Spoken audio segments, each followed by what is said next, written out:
A gente quer valer o nosso amor, a gente quer valer nosso suor, a gente quer valer o nosso humor, a gente quer do bom e do melhor, a gente quer carinho e atenção, a gente quer calor no coração, a gente quer suar mas de prazer. A gente quer é ter muita saúde, a gente quer viver a liberdade, a gente quer viver felicidade.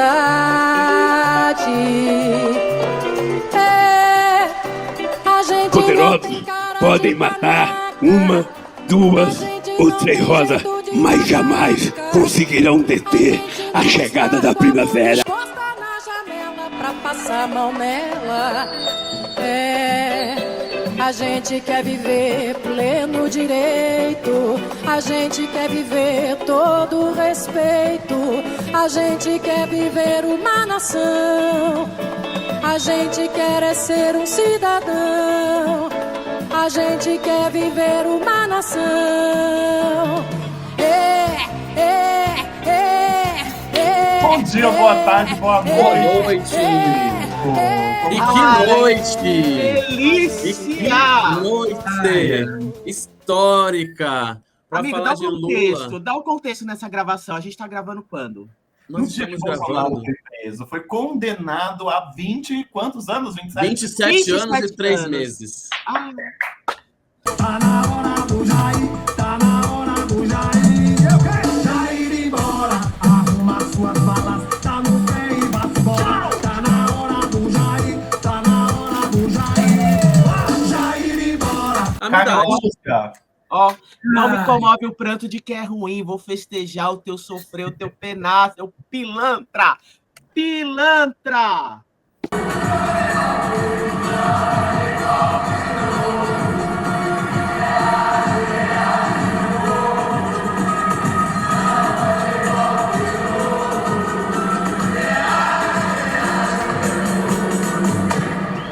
A gente demorou tanto para gravar esse episódio, mas ele tinha um motivo, tá vendo? Deus não faz nada errado, tudo é divino, tudo é certo. Tinha que ser hoje para falar sobre isso, com a alma lavada, enfim, livres, né? Absolutamente. Um e agora, brinde. um brinde, eu tenho só uma garrafinha Tintim, aqui. tintim, ó. Trouxe até na taça, ó. Depois eu pego aqui o negócio. Ai. E aí, 11 de setembro, de novo, sendo um dia histórico, né? Mas agora por motivos bons. Sim. depois Os da melhores palhaçada possíveis. do Fux, entendeu? Da palhaçada do Fux ontem. Ai, gente. É bom demais ser brasileiro, é bom demais ser brasileiro, é bom demais ser sambista. É bom demais estar do lado certo da história, amigo. Do lado certo da história. Quando chegar o momento, esse meu sofrimento, vou cobrar com juros. Ah, Juro. e tem um. Já que a gente tá falando do Lula, tem uma É frase. mesmo? Não sabia. Do Lula? Você ainda não anunciou nada? Tem que anunciar primeiro. Ah, Vamos gente, lá. é isso, entendeu? Hoje é o enredo da Acadêmicos do Niterói, entendeu? Sobre ele. O homem ou a presidente. Se você não gosta, pode ser. Saiu. Lá, nem dá o dislike. E se Ai, for comentar mal do Lula, R$ 1.594 no meu Pix, entendeu? Os vários enredos geralmente não tem tabela de preço, mas assim, for falar mal do enredo, R$ 700. Falar mal do enredo e do Lula, 1.594. Amigo, Falar mal da calma. gente, R$ 3.228, entendeu? Amigo, calma, que senão eu vou ter que pagar multa hoje. Tira essas multas aí. Não, mas o bom é que a multa, quem não gosta, né? A multa você pode parcelar em 27 anos. Ah! Ai, gente, olha, mas é sério. Quem não gosta dessa simpática homenagem ao maior estadista que o mundo já viu, tá vivendo errado. Tá vivendo muito errado. Tá vivendo Peraí. errado. É Deixa quase eu uma sair. homenagem ao Zeca Pagodinho ao mesmo tempo. Entendeu? Gente, olha, é aquilo, é Zeca Pagodinho, é Chico Xavier, é Flamengo ganhando o campeonato, é Corinthians ganhando o Mundial, é tudo junto, cara. É Botafogo Santa Clube ainda no acesso. Sabe? Aí lá vem ele. Vai tudo continuar lá. É tudo junto, cara. É tudo junto para comemorar aí essa estreia da Academia de Literatura. Vamos falar que a escola está estreando Verdade. o grupo especial e com uma homenagem também como tantas outras escolas vão fazer homenagens ao grande homem, né? No próximo ano. Ao maior político do seu tempo. Então vamos lá. Então vamos lá. Acadêmicos de Niterói traz nesse ano o enredo do Alto do Mulungu, Surge a Esperança. Lula, o operário do Brasil. Daí quando a gente vai falar aqui dos créditos, carnavalesco, o senhor Thiago Martins, o texto e pesquisa do Igor Ricardo, e eles fazem agradecimentos aqui ao Aidano André Mota, um beijo para Flávia Ol, marido de Flávia Ol, Fernando Moraes, que é o biógrafo, Nelson Breve e Ricardo Couto, que são ex-assessores do Lula, Frei Beto e Clara Ante, que são amigos de longa data do Lula, e ainda vem com toda a bibliografia detalhada aqui. Então, vale o enredo, todo mundo já conhece, esse é o último episódio, eu estou sofrendo aqui já, eu não quero essa despedida. Vocês dêem um jeito de arrumar mais enredo pra gente gravar, não vou gravar Isabelle Nogueira, tá? Não venham que eu Isabelle Guerreiro. Ai, gente, cheiros de homenagem, até a Isabelle teve o lugarzinho dela ao sol, né?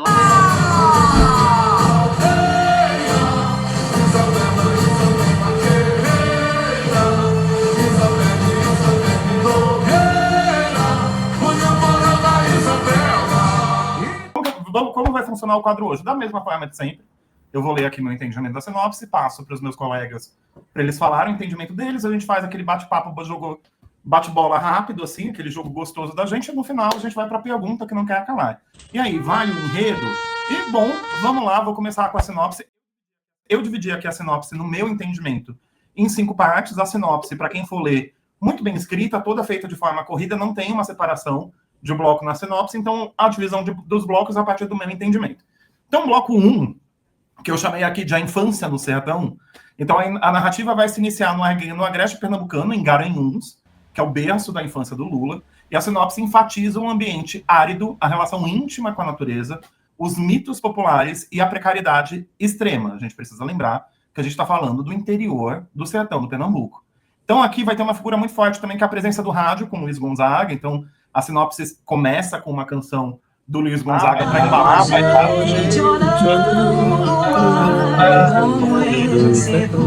Então, para embalar uma mensagem, para deixar a sinopse com essa leitura mais emocional e sonora para traduzir aquele lugar, né? O Luiz Gonzaga é um dos principais intérpretes e representantes da cultura do Nordeste brasileiro. Então, é onde a gente vai começar a falar sobre a miséria, a imaginação e a esperança convivem juntas. Então, aqui se retrata o pé do Mulungu, que é o primeiro grande símbolo poético da sinopse, então é um ponto de observação do menino Lula, mas também vai ser uma metáfora para a resistência. O Mulungu é uma árvore de raiz forte, que cresce em solo seco e evoca a ideia de que mesmo em um ambiente hostil, pode haver vida, sonho e futuro.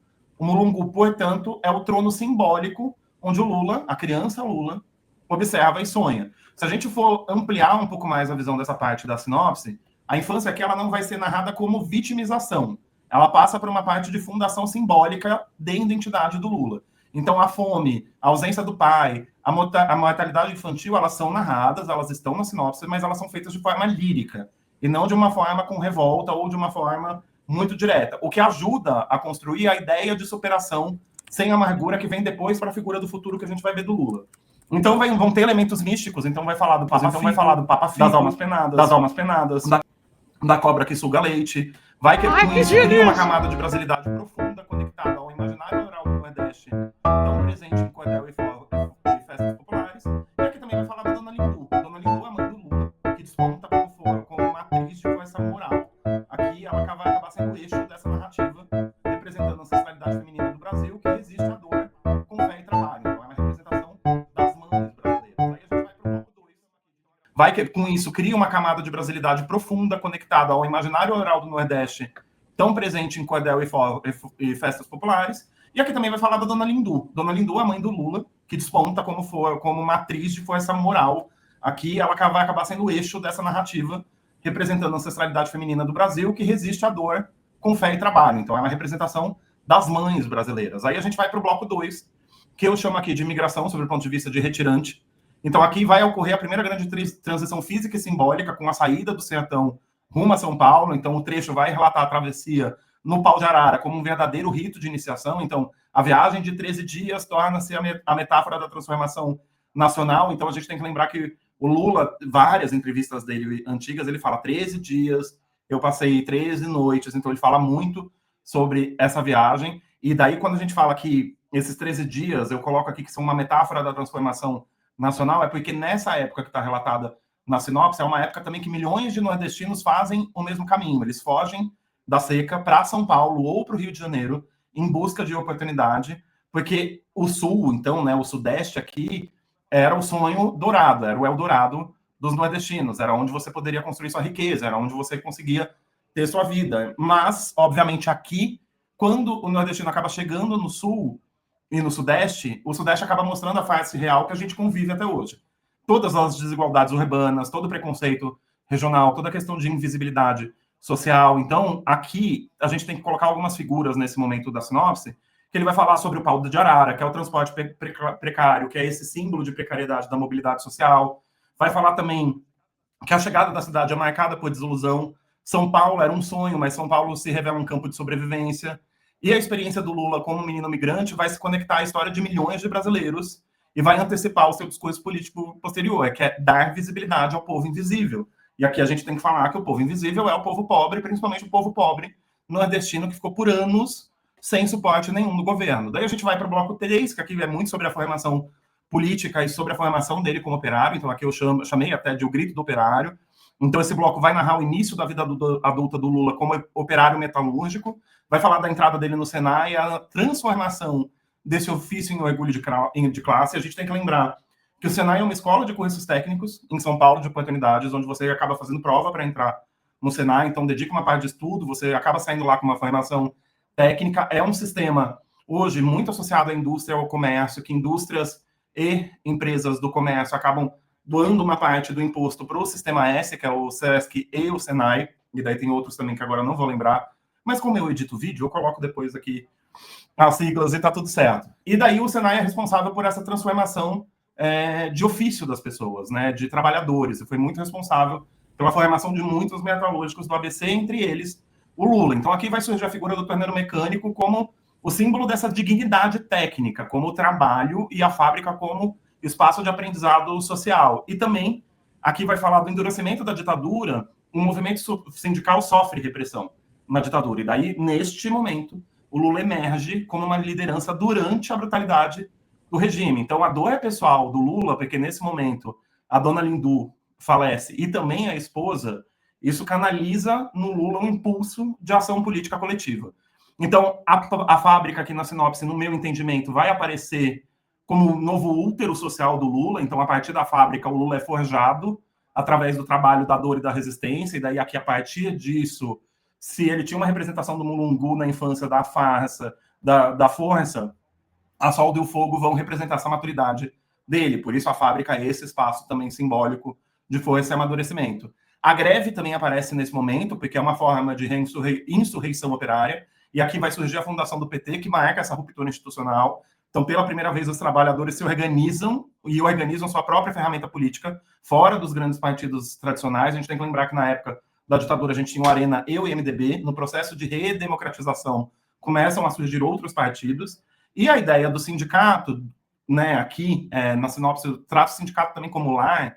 Ele vai revelar essa dimensão afetiva da luta de classes, que é algo, às vezes, é muito esquecido pela análise fria da política. Então, assim, quando a classe operária se articula, transformações acontecem.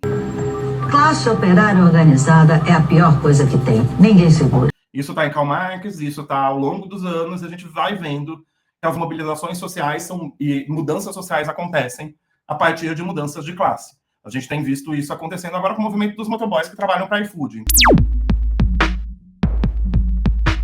Vou falar uma coisa, a manifestação hoje em São Paulo é geral, beleza? Se a gente não fazer isso, o iFood só vai ganhar nas nossas costas, mano.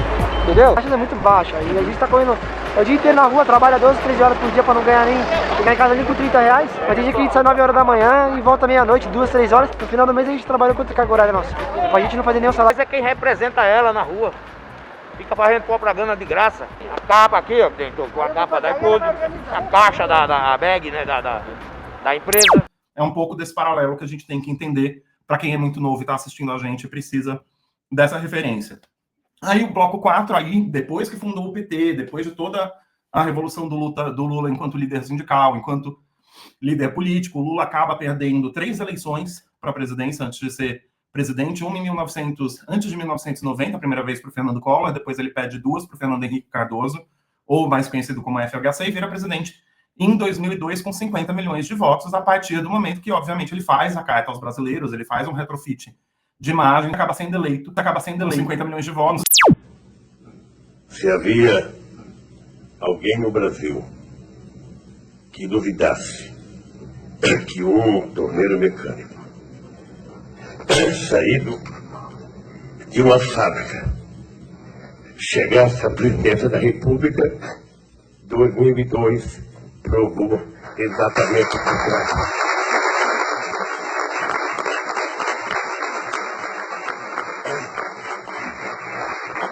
E eu, que durante tantas vezes fui acusado de não ter um diploma superior, ganho como meu primeiro diploma o diploma de presidente da República do meu país. Aqui a sinopse vai destacar os feitos do combate do governo Lula. O Lula foi um presidente nos 2 primeiros mandatos que fez toda a parte do combate à pobreza com Fome Zero, tem toda a parte de acesso à educação com o ProUni, todas as outras políticas educacionais. Teve programa de distribuição de renda, e aqui a gente está falando também do Bolsa Família. A gente está falando do energia elétrica no campo com luz para todos, e também a gente está falando da redução da fome. Então, aqui, o tom da sinopse é totalmente triunfalista.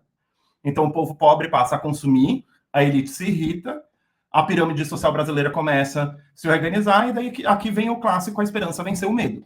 E aqui tem um ponto em entrevista do Lula, que o Lula falou para o Mino Carta, na Carta Capital, que ele fala assim, Mino, a partir do momento que você coloca o povo na equação, a economia cresce. Porque se eu dou o Bolsa Família para uma pessoa fazer a compra do mercado do mês, ela faz a compra dela no mercado, o mercado ganha, o mercado compra da indústria, a indústria ganha, e o processo, a indústria contrata, quem é contratado consome, e o processo se retroalimenta. Então era nessa lógica de política que a gente está falando aqui. Uma vez eu tive uma discussão, Mino, com um cidadão que reclamava que o Luz para Todos era mais uma política do Lula para ajudar o pobre desse país, que eu só pensava no pobre. E eu tentei mostrar para ele que quando a gente levava o Luz para Todos para a pessoa, que a pessoa recebia uma tomada na casa dele e ligava três lâmpadas, ou seja, ele comprava uma geladeira. 80% comprava televisor. Ou seja, um simples programa chamado Luz para Todos, que levou energia para 15 milhões de pessoas, quase 3 milhões, ou quase 4 milhões de moradias. Ou seja, ele repercutiu aonde? No comércio, que vende televisão, que vende geladeira, que vende chuveiro, que vende liquidificador, que vende ventilador. Ou seja, até empresas multinacionais ganharam dinheiro com esse programa social. A moça arrumou emprego no shopping por conta disso, a moça arrumou emprego na loja, ou seja, no fundo, houve uma ascensão do Brasil, não foi uma ascensão de uma parcela. Agora, tem gente que, lamentavelmente, ao invés de ver as pessoas mais humildes consumindo alguma coisa, prefere ver as pessoas como indigentes na rua.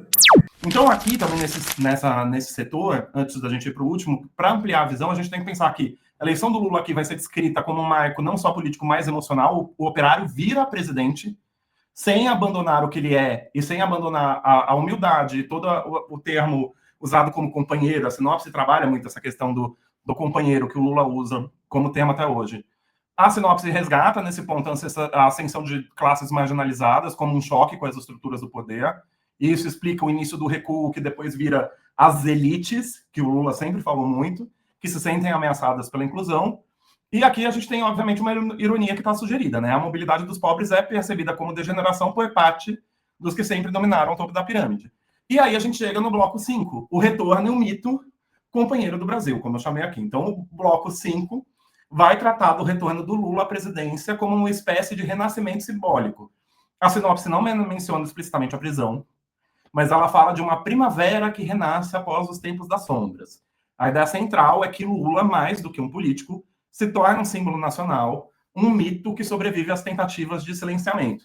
E daí aqui a prisão vai ser tratada poeticamente como a tentativa de arrancar flores, mas elas renascem.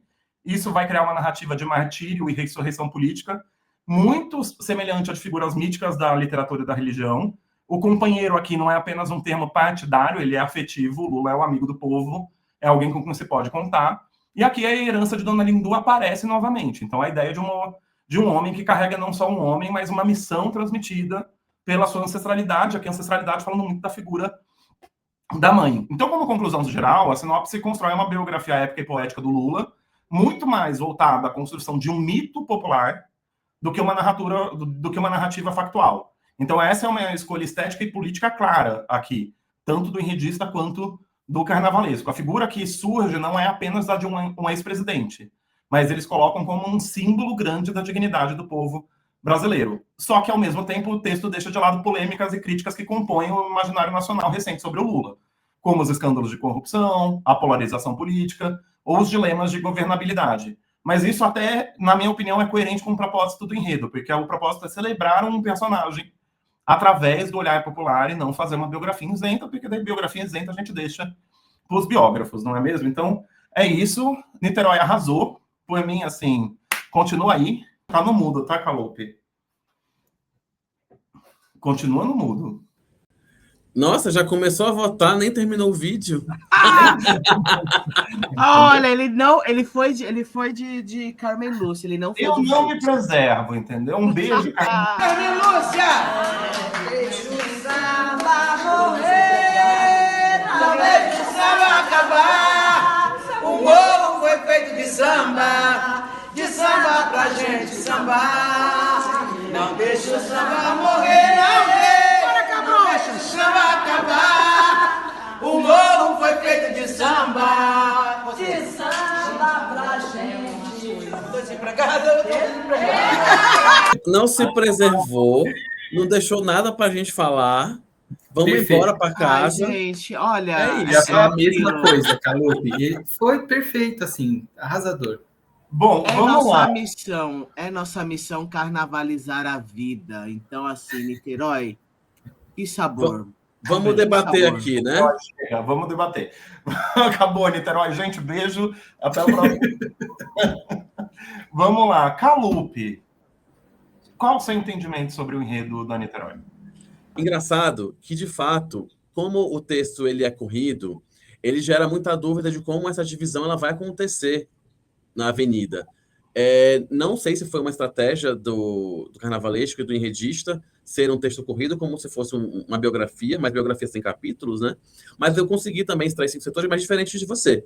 Eu concordo que a infância é o primeiro setor, sim, e aqui a gente tem uma coisa mais idílica, mas ao mesmo tempo que a gente tem a realidade. Então, é uma mistura de sonho com realidade, porque era o que uma criança pobre tinha, né, para se debruçar.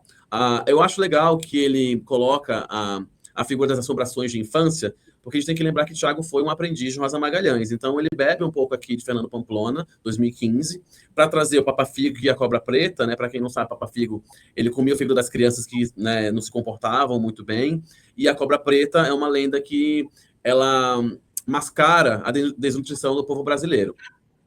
Ai, olha, eu não tô aguentando a quinta série do Diogo, a pessoa mais séria desse bar escrito, ele não tá aguentando, a quinta série dele tá gritando com a cobra que suga leite. Eu já tive uma crise de riso com a cobra que suga leite. Cobra que suga leite tá te assombrando, Diogo. Eu não posso mais olhar pra essa cara, senão eu dou risada. É muita quinta série, gente. Mas desculpa, cara, a gente interrompeu o seu raciocínio. Ah, tá, agora que eu vim entender, gente do céu.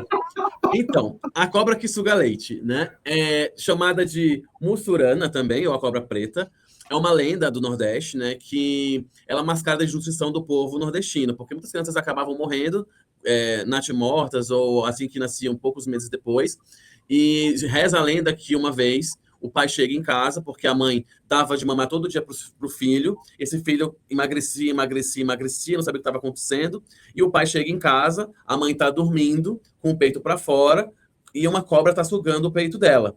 Ele pega, mata essa cobra, e quando ela é aberta, a cobra, né, quando ele corta a cobra, ela jorra leite. Então, ele entende que dali vem o motivo pelo qual o filho dele estava desnutrido. Mas tudo é uma grande encenação para a gente poder ter, né, obviamente, um contexto de mascarar a desnutrição que assolava aquela região.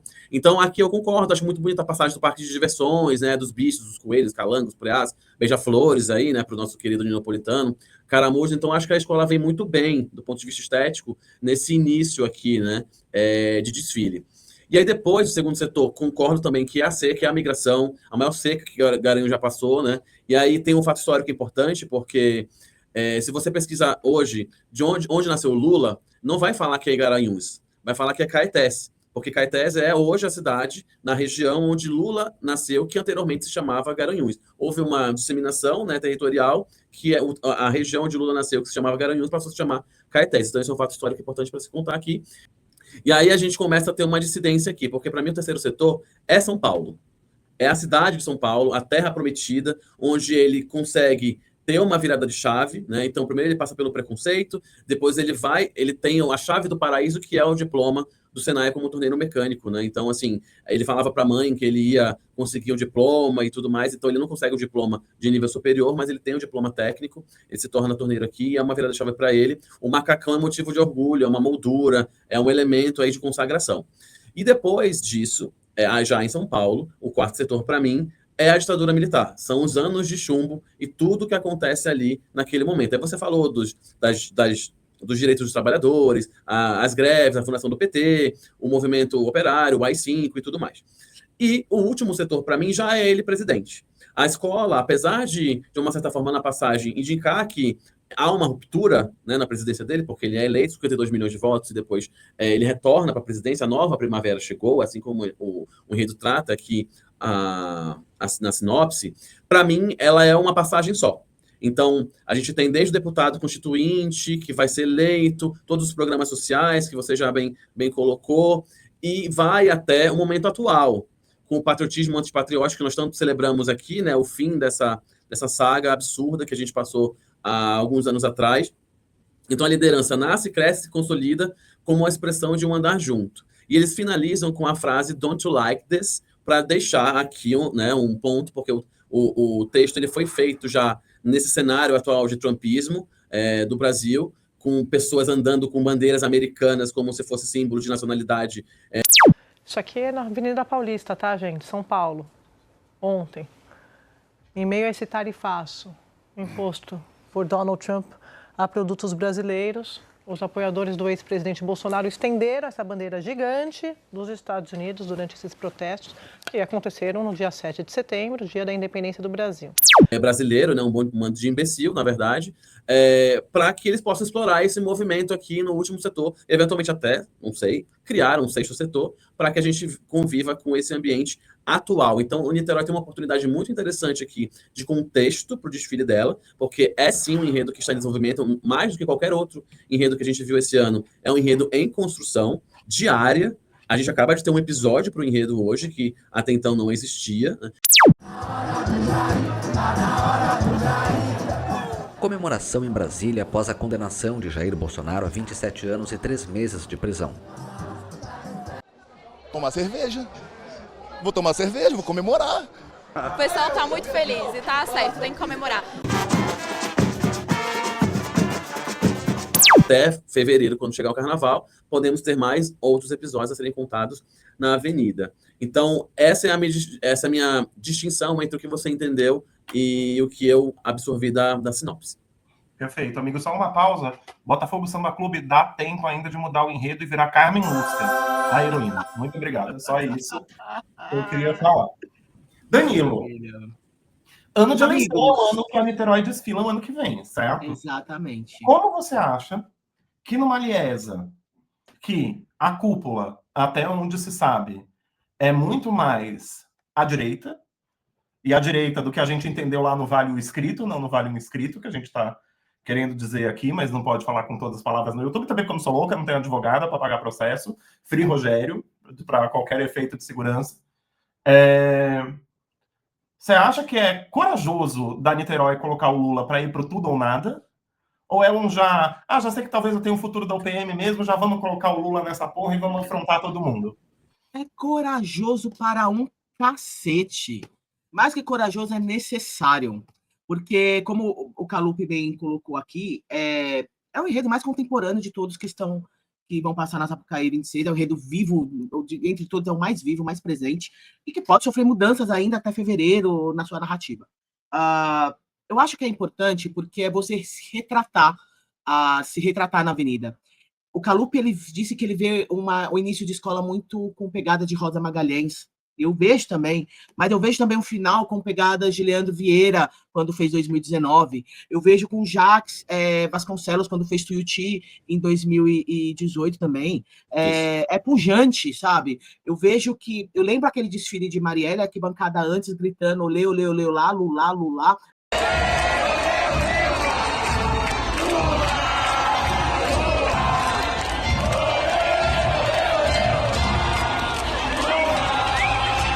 Antes da Mangueira passar, e depois de gritar, o camarote vaiar a arquibancada, e a arquibancada voltar a cantar plenos pulmões, olê, olê, lulá, lulá, lulá, e ao final do desfile todo mundo gritando olê, olê, lulá, lulá, e os gritos de campeã, que consagraram Mangueira naquele desfile.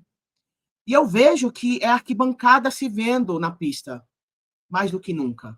É eu me vendo na pista, é a história da minha família se vendo na pista, porque é a história do Luiz Inácio Lula da Silva, mas poderia ser a história de muitos Silvas, de muitos Pereiras, Oliveiras, Santos, Jesus, que vieram nessa migração nordestina buscando o sonho dourado, seja em São Paulo, seja no Rio de Janeiro, que tiveram uma vida precarizada no Nordeste, que sempre foi relegado historicamente desde 1500 pelos governantes desse país, entendeu? E hoje é o Nordeste que dá o recado de forma, através de desempenho em notas de educação nesse país, que dá o recado com civilidade, com senso de democracia nesse país, que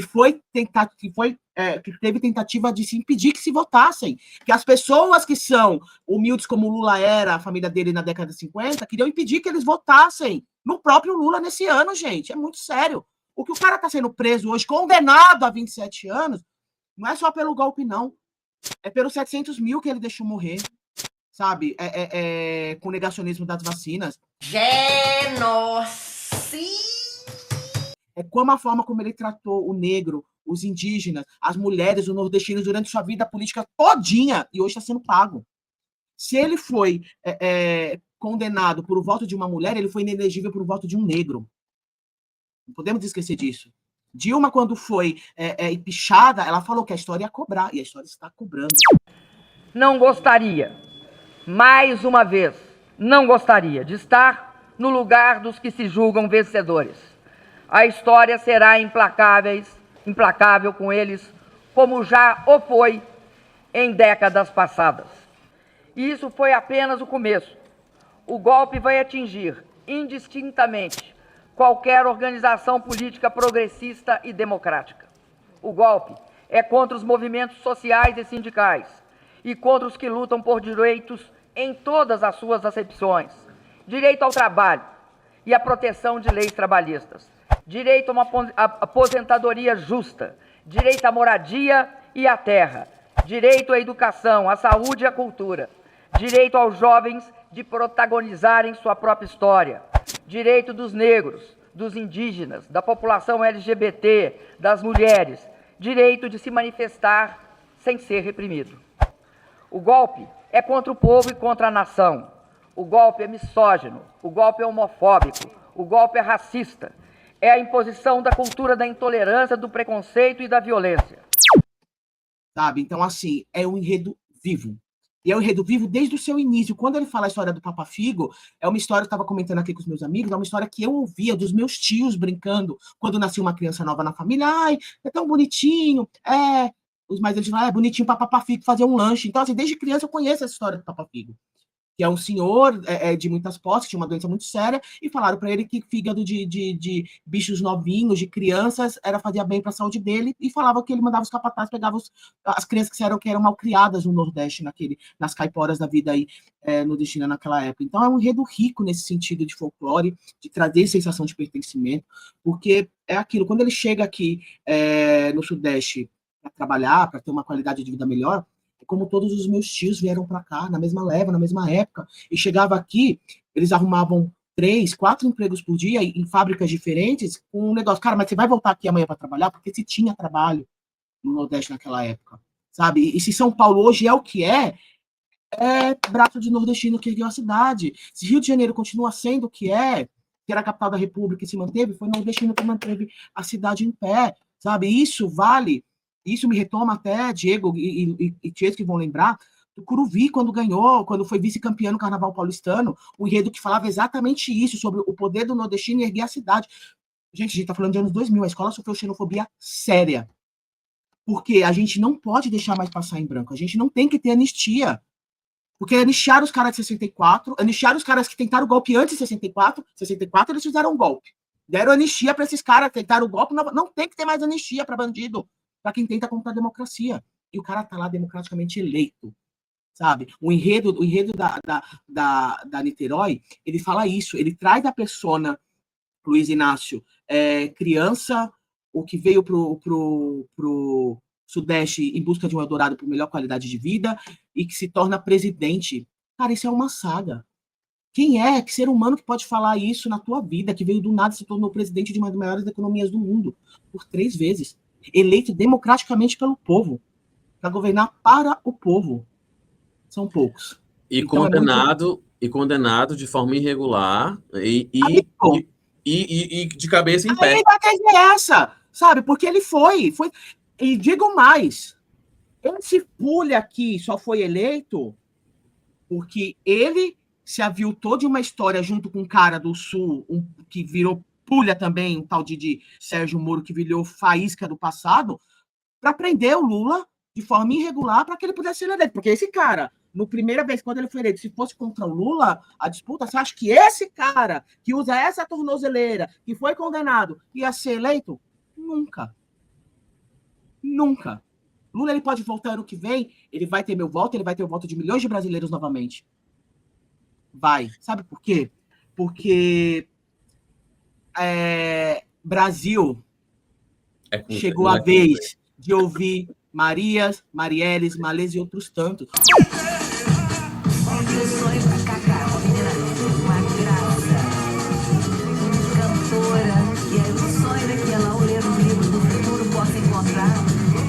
Os heróis que já estavam aqui no Brasil, os heróis índios, os heróis negros.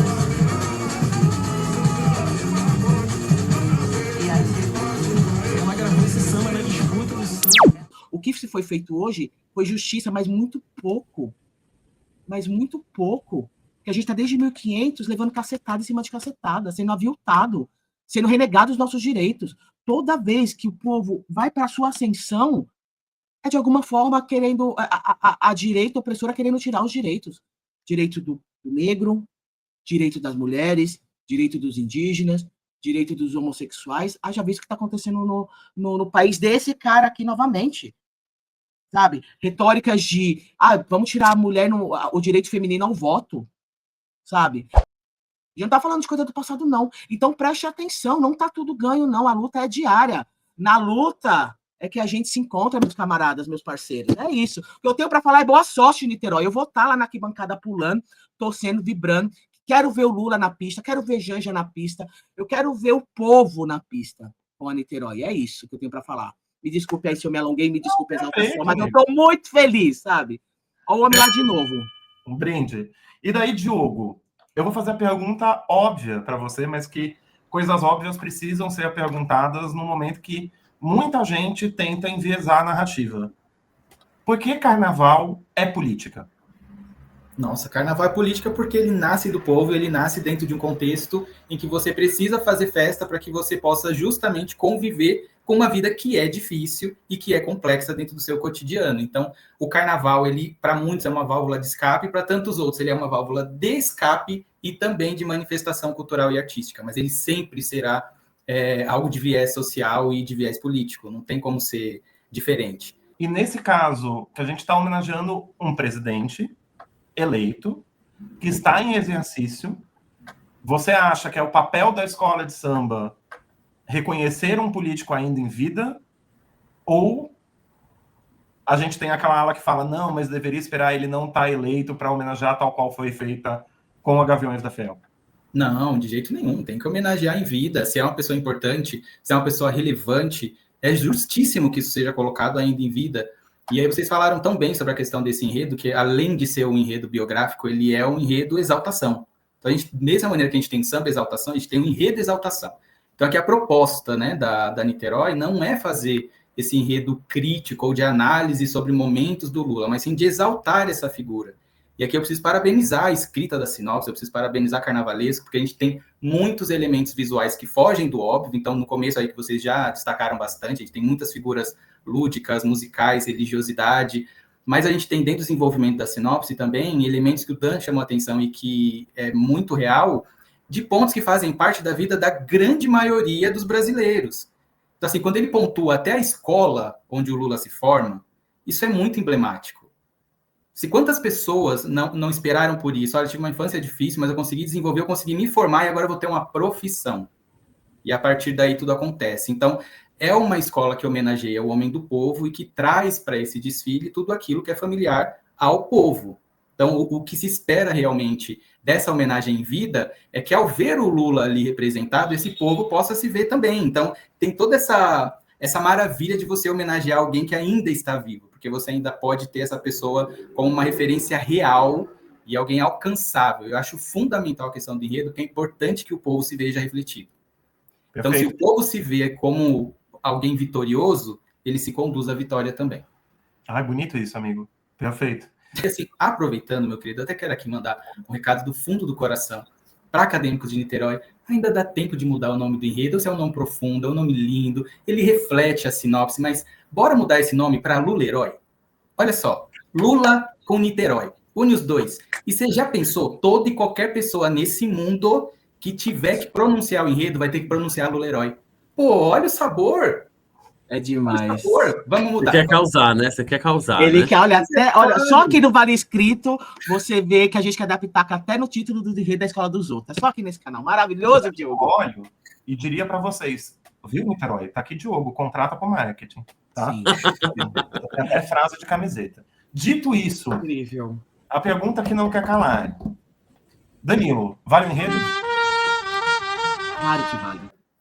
Por tudo que a gente disse aqui, vale muito o enredo, porque uma escola de samba existir, uma baiana colocar um dorso na cabeça para ensaiar na rua, um diretor de harmonia colocar um apito no peito, uma porta-bandeira e punhar um pavilhão de uma escola, uma passista botar sua sandália de acrílico, fuleira, e ir para a pista ensaiar, um ritmista pegar as baquetas, um negro sair de casa para curtir com tua família, algo que é oriundo da sua ancestralidade, é um ato político. A existência de uma escola de samba é, acima de tudo, um ato de comunidades que sempre foram marginalizadas, que sempre foram discriminadas, que saíram aqui do centro do Rio de Janeiro, um povo que saiu aqui do centro do Rio de Janeiro para os seus subúrbios, para as suas periferias, e lá fizeram seus quilombos, suas reuniões, que deram origem às escolas de samba hoje. É um ato de existência, é um ato político. Você se retratar na avenida, um nordestino vitorioso, um dos maiores brasileiros de todos os tempos, o maior político em atividade em 2025 no mundo, é um ato político. E vale muito a pena. E vou te falar, a Niterói ela vai abrir um carnaval 2026 e vai desfilar ao lado de Imperatriz, ao lado de Portela, ao lado de Mangueira, sabe? E ela ter a coragem de levar, frente a essas três escolas que vão estar ali no mesmo dia, o enredo do Lula, é de uma coragem absurda e merece toda a nossa reverência. Porque ela poderia fazer só mais um CEP, ela poderia fazer um enredo oba-oba, ela poderia fazer qualquer coisa, porque ela já entrou no jogo falando, entrou porque vai cair. Porque é o que falam das escolas que sobem por acesso e a história vem se provando. A última conseguiu se manter foi a Paraíso do Tuiuti por obra do acaso, por uma fatalidade. De lá para cá, e antes disso, a maioria caiu. Já que eu vou cair? Porra, eu vou cair atirando, eu vou cair falando do Lula. Só isso vale muito o enredo. E vale muito. E vou te falar, no dia de hoje, onde foi uma das poucos momentos que a nossa democracia, que a nossa justiça se fez valer como um órgão, como uma instituição séria, nesses poucos momentos vale mais a pena ainda ser brasileiro. E hoje valeu demais. Maravilha, amigo. Calupe Valente. Vale o enredo? Vai, Guanaíra. Olha, não vale. Não vale, eu vou explicar os motivos. Eu sou contra esse enredo, eu acho corajoso. Acho destemido. Não vou ficar aqui batendo palma e dizendo... Tá me dando até palpitação. E dizendo que eu acho que é válido, porque eu não acho. Pode ser que eu seja convencido na avenida e tal. Mas por que eu acho que não é válido? Primeiro, porque a gente está falando de uma figura política. E eu não acho que figuras políticas deviam ser homenageadas por escolas de samba.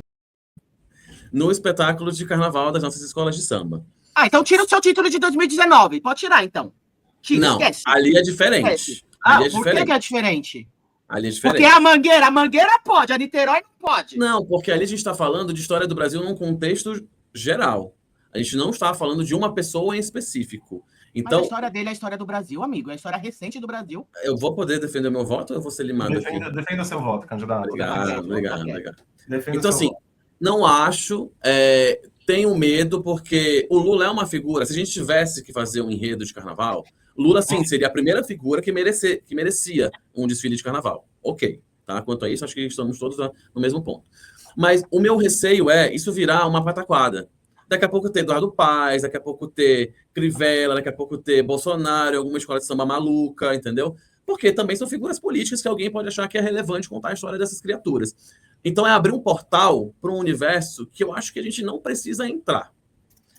No universo de carnaval, eu desconheço diretamente, tá? Indiretamente, acho que com certeza tem muitos benefícios aí. Muitos artistas se formaram através, né, dos incentivos que Lula trouxe nos governos dele. Mas, de forma direta, ele não é uma figura ligada ao carnaval, à festa, ao movimento, ao incentivo, né? Então, não vejo motivação para isso. Estamos em ano quase político, vamos estar num ano político, né? Não vou dizer que a escola se aproveitou disso, porque eu não acho que é o caso aqui. Não acho ainda que é o caso aqui. Vamos ver o desfile para entender. Então... eu não fico empolgado do ponto de vista de folião de carnaval, de ver uma disputa que segregou esse país por tanto tempo ser levada para o meu ambiente de festa, que eu gosto tanto. Porque a gente sabe o que vai acontecer ali, possivelmente. Né? Vai ter não sei o quê, vai ter bandeira, vão ser dicotomias que vão acontecer durante esse desfile e até lá. Graças a Deus, a mídia parece que não descobriu, né, que o Lula vai ser enredo de carnaval, porque tá tudo muito calmo, muito quieto. Não é que tá calmo, amigo, é que é Niterói. É porque a Mangueira tava em Exato, calma.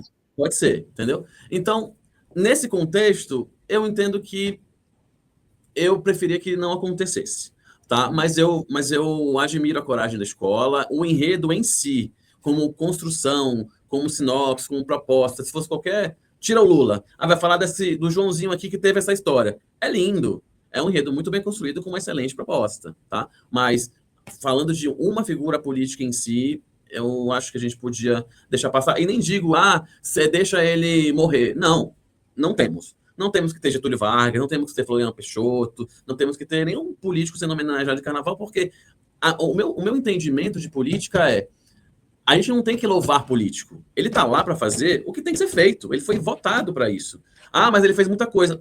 É o papel. A gente tem que normalizar isso. É o papel. Eu não tenho que... graças a Deus, a Amazonino Mendes fez isso, fez aquilo outro. A gente acaba fazendo isso porque nós somos tão dependentes de uma sociedade que o político vai, é eleito e não faz o que tem que ser feito para a sociedade pelo voto que ele conquistou, que a gente acaba caindo nessa cilada, no meu ponto de vista. A minha visão política ela é essa. Eu não sou puxa-saco de político algum, independentemente de qualquer coisa. Eu sou de uma vertente que, e se eu entrei na faculdade através de um programa universitário, eu me enquadrei naquele programa e eu conquistei aquela vaga por méritos meus. Óbvio que a fundação do programa tem mérito de alguém que pensou nele para dar acesso a outras pessoas. Mas o mérito é muito mais meu do que do político que criou o programa. Esse é o meu pensamento.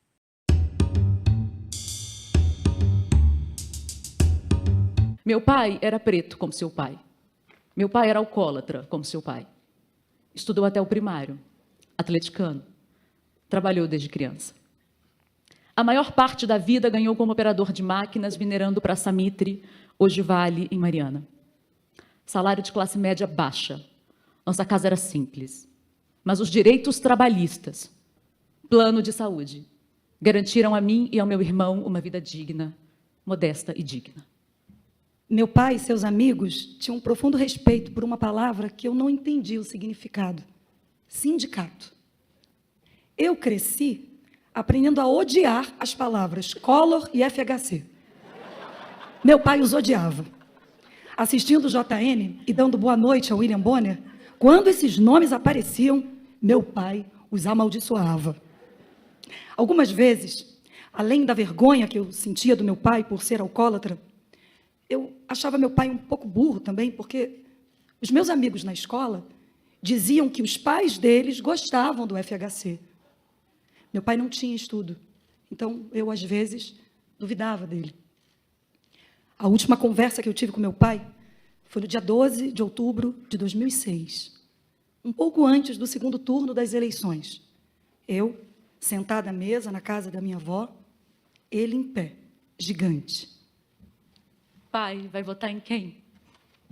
No Lula, é claro. Você sabe disso? Mas por que sempre o Lula? Porque ele é um homem como eu. Porque tudo que pobre tem é graças a homens como ele.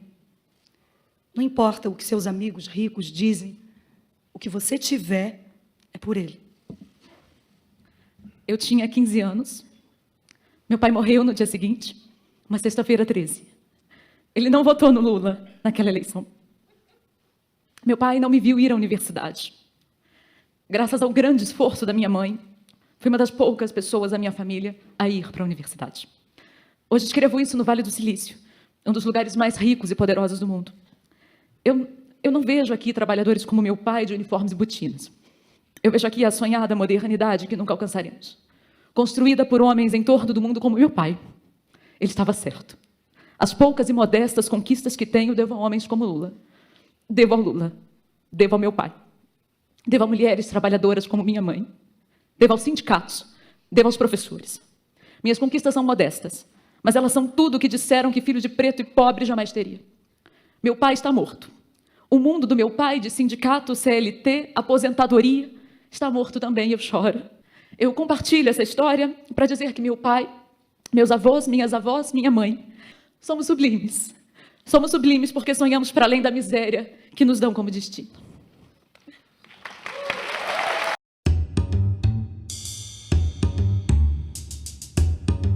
Diogo Lima, vale o enredo? Vale muito enredo, eu acredito que vale muito enredo. Até defendendo aquilo que eu já falei aqui anteriormente, é fundamental que o povo se veja em figuras vitoriosas. Então, quando a gente tem alguém do povo chegando no principal cargo do executivo e realizando uma série de reformas fundamentais para a estruturação popular do país, essa pessoa ela precisa estar na avenida. Ela precisa estar retratada ali, justamente por tudo aquilo que ela representa. Então, independente de concordar ou não com tudo que o Lula fez, eu tenho várias reticências, eu acho fundamental, acho muito importante. O povo precisa se ver nesse lugar de vitorioso. Maravilha. Bom, meu ponto, já falei lá no final da sinopse, né, da leitura, para mim vale o enredo, tá claro. Botafogo Samba Clube, fica aí a sugestão ainda de mudar para Carmen Lúcia, entendeu? Maricá, você pode mudar para Flávio Dino também, entendeu? E se alguém quiser fazer aí, podemos fazer quem? Bangu, Dona Maria Letícia, a gente fecha o grande ponto. Xandão, cadê o Xandão que tá fazendo tudo? Tá faltando o Xandão, é verdade. Ah, a Gaviões podia fazer o Xandão lá em São Paulo. Bom, gente, um beijo aqui para todo mundo. Ficamos aqui com o quadro do Vale Enredo, a gente ainda vai fazer mais 2 aqui, a gente agora vai ter que debater isso a fundo, e a gente também tem o ranking dos enredos que a gente vai gravar. Em breve. Tem tanta coisa nesse canal, gente. Mas obrigado, meninos, Talupe, Diogo, Chesco, pela oportunidade de fazer um quadro aqui com vocês dessa série do Vale Enredo que é tão necessária para nossa bolha e para além dela. Acompanhem a gente nas redes sociais, está tudo lá feito com muito carinho pelo senhor Danilo, que está aqui com a gente. Curte, comenta, compartilha. Um beijo, gente. Até a próxima. Tchau. Lula, brilha. A gente quer valer o nosso amor. A gente quer valer nosso suor. A gente quer valer o nosso humor. A gente quer do bom e do melhor. A gente quer carinho e atenção. A gente quer calor no coração. A gente quer suar, mas de prazer. A gente quer ter muita saúde. A gente quer viver a liberdade. A gente quer viver felicidade.